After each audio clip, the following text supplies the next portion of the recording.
இது HFC block கட்டடங்க. காடி எடுக்கிறோம். கல்லுனுடைய ஸ்ட்ரென்த் எப்படி இருக்குது என்னங்கிறது காடி எடுக்கிறதுக்கு எப்படி இருக்குதுங்கிறது பார்க்கலாங்க.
இது கல் ரொம்ப ஸ்ட்ராங்காக இருக்குங்க.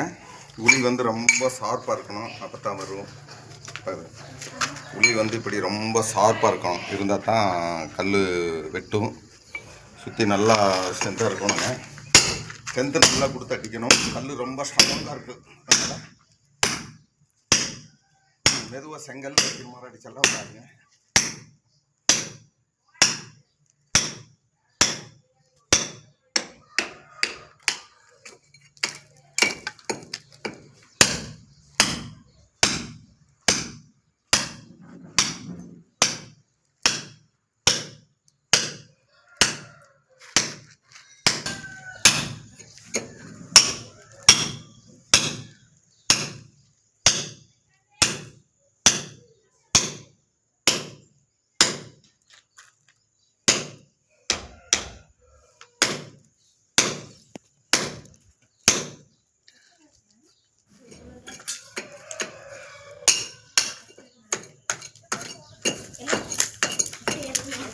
இது ஒரு மாதிரி காங்கிரீட் மாதிரி தான் இருக்குங்க. காங்கிரீட் கொஞ்சம் கல்லாக இருக்கும். இது வந்து உளி ஏறும், ஆனால் உடஞ்சி வராது. அதனால் ரொம்ப ஸ்ட்ராங்கு. காடி எடுக்க கொஞ்சம் கஷ்டமாக தான் இருக்கும்.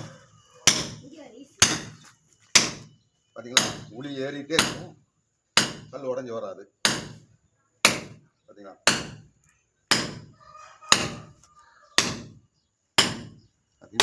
உளி ஃபுல்லாக ஏறிடும். உளி ஏறிக்கும், ஆனால் கல் உடையாதுங்க. இதுதான் மிஷினில் இருக்காலே இதுதான் வரும். கொஞ்சம் ஸ்ட்ராங்கு அதிகம், கல்லுக்கு வந்து கொஞ்சம் ஸ்ட்ராங் அதிகமாக இருக்கும். உளி ஏறுறதுக்கு ஈஸியாக ஏறும், ஆனால் உடஞ்சி வராது.